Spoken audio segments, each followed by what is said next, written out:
Boa noite, pessoal. Estamos aqui para mais uma Tome Nota, né? Mais uma participação aqui com o autor, Mateus. A gente vai estar falando sobre um tema muito importante e que bom poder estar aqui com vocês essa noite, quando e onde vocês estiverem aí para ouvir a gente. Vai ser um prazer.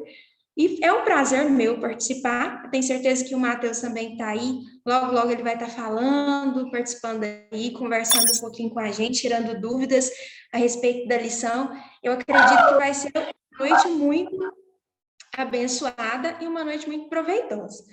Então, a gente está falando aí. Primeiro, deixa eu me apresentar, né? Opa, já estou querendo já passar aqui sem me apresentar. Bom, meu nome é Gabriela, para quem não me conhece, eu sou filha do pastor Jonas e da pastora Valdineia. Nós congregamos na Assembleia de Deus aqui de Anápolis, lá no Residencial Morumbi. Se vocês quiserem, depois dar uma participada lá com a gente, vai ser um prazer receber vocês. E hoje a gente está recebendo aqui o Mateus, ele é o autor da lição, né? Que tem como título A Comunhão Cristã, e eu gostaria que o Mateus se apresentasse para a gente, fala um pouquinho aí, Mateus, quem é você, da onde você, qual igreja, né, nós sabemos que é no Ministério de Anápolis, mas fala um pouquinho aí da onde é, como é que é, apresenta aí para nós, Mateus. Oi, senhor, boa noite a todos. Me chamo Matheus Rabelo, me congrego na sede estadual de Anápolis, aqui em Belém do Pará, com o pastor Jerônimo e a pastora Maria.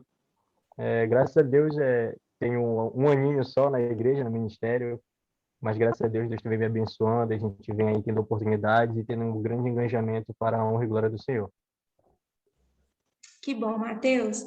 Então, a gente tem aí o Mateus, né, autor da lição, que tem como título A Comunhão Cristã. Se vocês não sabem, né, o tema desse trimestre da nossa revista de jovens é Colossenses.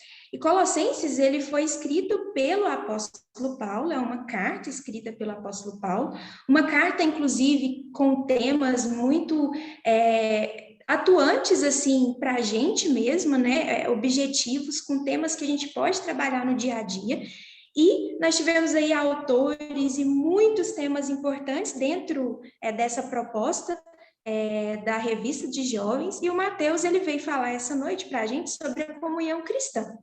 E aí, nesse sentido, então, eu gostaria de fazer algumas perguntas para o Mateus, até para a gente, né, aprender mais sobre o tema, que é um tema muito importante diante desse cenário que a gente está vivendo hoje em dia, né? Claro que a gente passou por um momento muito difícil, que foi a pandemia, e agora a gente está retornando aí às nossas atividades. E a comunhão cristã, ela é fundamental. Então, a pergunta que eu gostaria de fazer para o Mateus essa noite é: qual o propósito, Mateus, da lição? A gente sabe que é sobre a comunhão, mas qual que é o propósito, né? Qual que foi o propósito de você construir essa lição? E quais foram os motivos que você percebeu aí para falar sobre esse tema? O propósito da lição, assim como você já disse, em termos comunhão, mas creio que também é instruir, né, os irmãos hoje em dia, porque devemos ter essa instrução de termos esse pensamento, que o corpo de Cristo não pode ver separado, devemos ver em comunhão, sempre respeitando, sempre tendo essa empatia pelo próximo. Creio que eu, quando escolhi, né, o tema da lição, foi por esse motivo, de eu estar percebendo, né, durante ao longo do tempo, que infelizmente os irmãos foram tendo um certo afastamento de um com os outros, foram se distanciando, foram cada um para o seu lado, e não teve mais essa unidade, não teve mais essa união. E a pandemia veio com um peso muito forte, distanciando vários e vários irmãos da igreja, terminando a comunhão. Então, a lição, creio que o propósito dela e o que me motivou a escolher ela foi isso. Foi esse lado de eu ver que, infelizmente, muitos irmãos estão se distanciando e o corpo de Cristo está se desfazendo. Mas, a partir do momento que os irmãos têm o entendimento de que é a comunhão, é a unidade que traz mais a presença do Senhor, iremos viver em tempos de avivamento. Verdade, né, Mateus? A gente vê essa pandemia aí afastou muitos irmãos. E a gente vê realmente a necessidade de a gente trabalhar esse tema, né? Pessoas que se afastaram, estão longe da comunidade de Cristo, longe do corpo de Cristo, né? E é necessário, realmente esse tema, ele vem num momento necessário. E a gente precisa recomeçar, aproveitando e dando aí, falando um pouquinho sobre o Comep, né, do ano que vem, recomeço, né? Então, a gente, é fundamental essa comunhão, falar sobre a comunhão, a gente faz parte do corpo de Cristo e como membros do corpo de Cristo, a gente deve estar unido, né? Então, é interessante, é relevante, esse tema eu tenho certeza que vai ser um tema que vai abençoar muito os jovens, a igreja e, enfim, a sociedade, para quem quer aprender, né, da palavra de Deus, é fundamental. Então, Matheus, continuando aí, eu gostaria de fazer mais uma pergunta para você. Quais são as características do cristão que resplandece as virtudes de Cristo, né? A gente sabe que dentro da igreja, e falando sobre a comunhão de Cristo, a gente precisa viver em comunhão. Então, o cristão que vive em comunhão, ele tem algumas características, né? Que resplandecem as virtudes de Cristo. E eu gostaria que você falasse um pouquinho sobre essas características desse cristão que vive em comunhão e que é exemplo de Cristo para a gente. Sim. Um cristão que vive como cristão que vive de acordo com o que a Bíblia nos ensina e nos conduz, né? O Billy Graham vai dizer que a bússola do cristão é a Bíblia, né?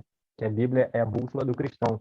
Então, um cristão que tem a comunhão e que procura viver em retidão com o que a palavra diz, ele vai ser um cristão que tem paciência com seu irmão, que sabe perdoar, aquele cristão que, independente se o irmão machucou com palavras, ele vai lá, estende a mão amiga, aquele cristão que cuida, que aconselha. Então, essa é a característica de um cristão que vive, né, em comunhão. Ele, independentemente se o irmão machucou, ele não vai olhar, não vai fazer exceção de pessoas, mas ele vai cuidar, vai abraçar, porque hoje em dia, infelizmente, vivemos em tempos que, se uma pessoa é machucada, ela é aquela que acaba se distanciando e criando contendas, mas um verdadeiro cristão que tem essa característica de Cristo, ele cuida, ele zela, ele perdoa e ele é paciente. Verdade, né, Matheus? O cristão, ele tem essas características, e o verdadeiro cristão, ele transparece, né?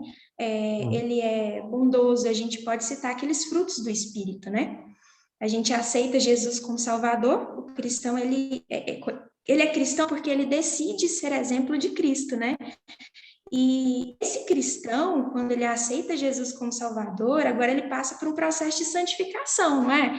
E nesse período de santificação, a gente tem que resplandecer, as virtudes de Cristo, como você falou, né? A gente tem que ser exemplo de Cristo. E uma coisa interessante que você citou foi aquele versículo que diz que o discípulo de Jesus é aquele que ama o próximo, né? E é um exemplo, né? É a comunhão. Se a gente é um cristão verdadeiro, a gente tem que amar. E o amor, ele é ação, né? Não é só palavras. Falar que eu amo o meu irmão com palavras é muito fácil, mas viver esse amor através da ação já é outra história, né? E a gente precisa muito do Espírito Santo. Eu acredito que um cristão verdadeiro que vive, que aceitou Jesus como Salvador e vive esse processo de santificação, ele vai realmente, né, dar exemplo de Cristo, ele vai seguir a Cristo, né? Então a gente vê aí muitas qualidades, dentre elas os frutos do Espírito, né? Amor, bondade, longanimidade, e dentro da comunidade cristã, não é? A gente tem que viver esses frutos do Espírito, né? É lá que nós vamos mostrar, né, A para o comunhão, mundo, né? a comunhão devemos viver em amor, né? Viver, Isso, porque se um cristão se diz cristão, né? E não vive em amor, não vive cuidando, não vive amando, infelizmente ele está seguindo um outro rumo, porque o princípio de tudo foi o amor. Deus amou o mundo de tal maneira que deu seu Filho unigênito, e assim ele também nos ensinou seu mandamento: amar a Deus acima de todas as coisas e ao seu próximo como Cristo amou a igreja. Então, creio que esse é um ponto crucial, né, para que a gente viva em comunhão. Nós como cristãos, nós precisamos, se nós somos cristãos, né, essa palavra cristão, né, discípulo de Cristo, é porque nós decidimos, né? Se a gente carrega esse nome é porque a gente decidiu por Jesus Cristo, né? Se a gente decidiu por ele, o maior exemplo de Jesus é o amor, né? Tanto é que ele fala, né? Os dois principais objetivos da vida, né, é o quê? É amar a Deus amar a Deus acima de todas as coisas e o próximo como a nós mesmos, né? Então, assim, ser exemplo de cristão, se nós carregamos esse nome, de fato, nós precisamos amar. E o amor é fundamental. Sem amor, a gente não chega em lugar nenhum. E aí, Matheus, outra pergunta que eu gostaria de fazer para você o que você diria para as pessoas que se afastaram da comunidade? Porque a gente sabe que nesse período, não só no período de pandemia, é claro que no período de pandemia isso veio acontecer assim muito, né? Por causa dessa enfermidade aí, nós tivemos que ficar separados, né? Mas acontece, o que você diria para essas pessoas que se afastaram da comunidade de Cristo, que não estão congregando por algum motivo, que se afastaram, que decepcionou, o que você diria para essas pessoas? E também, outra questão, o que você diria para a igreja, que somos nós mesmos, aqueles que estão congregando, que estão participando, qual alerta que você dá para a gente, para que a gente possa melhorar no sentido de que a gente possa perceber essas pessoas que se afastaram do meio da comunidade cristã?